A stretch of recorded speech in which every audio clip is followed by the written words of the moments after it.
तुम्ही या चॅनलवर नवीन असाल तर सबस्क्राइब करा, तसेच लाईक आणि शेअर नक्की करा। माढा लोकसभा मतदारसंघासाठी विठ्ठलचे चेअरमन अभिजित पाटील यांना मवियातील ज्येष्ठ नेत्यांकडून ग्रीन सिग्नल। देशाचे नेते माननीय शरदचंद्रजी पवार साहेब यांचा फक्त अभिजित आबा पाटील यांच्यावरच विश्वास।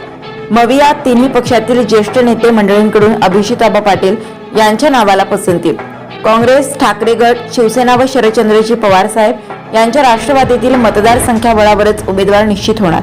आगामी 2 ते 3 महिन्यावर होऊ घातलेल्या भारतातील सर्वात मोठ्या अशा सार्वत्रिक लोकसभेच्या निवडणुकीमध्ये अतिशय महत्त्वाच्या व महाराष्ट्रातील महत्त्वाचा म्हणून समजल्या जाणाऱ्या माढा लोकसभा मतदारसंघाकडे आता दिल्लीतील व मुंबईतील वरिष्ठ नेते मंडळींनी लक्ष देण्याची सुरुवात केली आहे। या मतदारसंघातून 2009 साली देशाचे नेते राष्ट्रवादी काँग्रेसचे सर्वेसर्वा माननीय शरदचंद्रजी पवार साहेब यांनी लोकसभेची निवडणूक लढवून तेथून खासदारकी प्राप्त केली होती। याचबरोबर या मतदारसंघाचे वैशिष्ट्य म्हणजे या मतदारसंघावर भल्या राष्ट्रीय पक्ष असलेल्या काँग्रेस व भारतीय जनता पार्टीने आजपर्यंत लक्ष दिले असल्यामुळे व येथील जागाही पूर्णपणे प्रतिष्ठेची केली असल्यामुळे या मतदारसंघाकडे संपूर्ण महाराष्ट्राचे नव्हे तर भारताचे लक्ष लागून राहिलेले असते।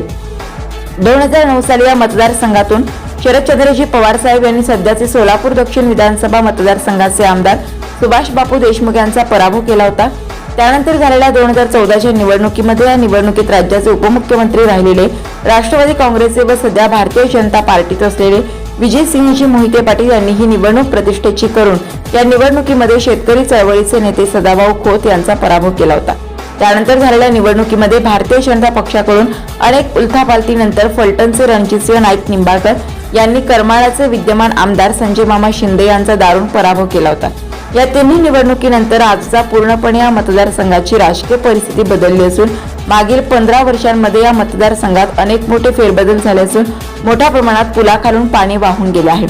सुरुवातीला राज्यात घडलेल्या मोठ्या घडामोडी, त्यानंतर विद्यमान राज्याचे मुख्यमंत्री एकनाथजी शिंदे यांनी 40 आमदारांबरोबर केलेले बंड, याचबरोबर मागील 6 ते 8 महिन्यापूर्वी राष्ट्रवादी काँग्रेसचा मोठा गट अजितदादा पवार यांनी दिलेले भारतीय जनता पार्टीला दिलेले समर्थन, यामुळे या मतदारसंघात महाविकास आघाडीकडून सध्या तरी उमेदवारांची चाचणी सुरू असून यामध्ये काही दिवसांपूर्वी नॅशनल काँग्रेस पार्टीकडून माढाच्या सौ मीनलताई साठे, काँग्रेसचे सोलापूर जिल्ह्याचे ग्रामीण जिल्हाध्यक्ष अकलूजचे डॉक्टर धवलसिंह मोहिते पाटील, याचबरोबर माजी केंद्रीय ऊर्जा मंत्री सुशीलकुमार शिंदे व माननीय शरदचंद्रजी पवार यांच्या राष्ट्रवादी काँग्रेस पक्षाकडून विठ्ठलचे चेअरमन अभिजित आबा पाटील यांच्या नावाची चर्चा मोठ्या प्रमाणात सुरू असल्याची माहिती सूत्रांकडून मिळाली होती। पण या सर्वांमध्ये विठ्ठल सहकारी साखर कारखान्याचे चेअरमन पंढरपूरचे असणारे अभिजित आबा पाटील यांचे नाव पूर्णपणे या सगळ्यांमध्ये आघाडीवर असून त्यांचे नाव जवळजवळ तिन्ही पक्षातील पक्षांकडून निश्चित झाल्याचे समजत आहे। अभिजित आबा पाटील यांच्या नावाला तिन्ही पक्षातील वरिष्ठ नेते मंडळींकडून ग्रीन सिग्नल मिळाल्याची ही चर्चा सोलापूर जिल्ह्यातील राजकीय वर्तुळात मोठ्या प्रमाणात होताना दिसत आहे।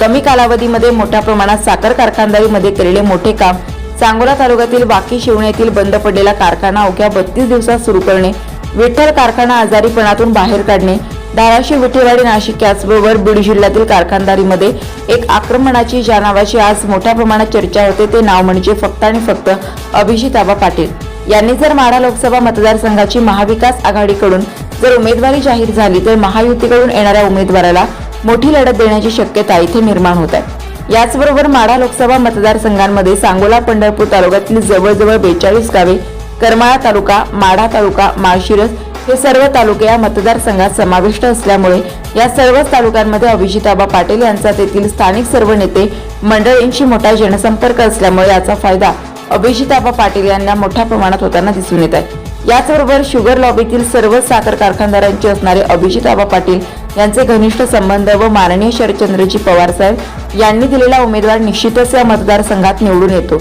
अशी असणारी मान्य पवार साहेबांची ताकद, यामुळे अभिजित आबा पाटील यांना लोकसभेची लॉटरी लागण्याची दाट शक्यता मतदारसंघातील प्रत्येक गावखेड्यातील मतदारांमधून बोलली जात आहे। अजून जरी 2 ते 3 महिन्यांचा कालावधी असला तरी महाविकास आघाडीच्या व आगामी काळात होणाऱ्या इंडिया आघाडीच्या बैठकीमध्ये सुद्धा माढा लोकसभा मतदारसंघातील उमेदवारीबाबत व तेथील उमेदवाराबाबतही दिल्लीतील वरिष्ठ नेते मंडळींकडून माढा लोकसभा मतदारसंघाची चाचपणी होणार आहे व वरिष्ठ एक शिष्टमंडळ या सर्व मतदारसंघाची टेहाळणी करण्यासाठी येणार असल्याची ही खात्रीलायक वृत्त असून यानंतरच तो मतदारसंघातील उमेदवारीचा तेढा महाविकास आघाडीकडून सुटणार असल्याचे खात्रीलायक वृत्त आहे।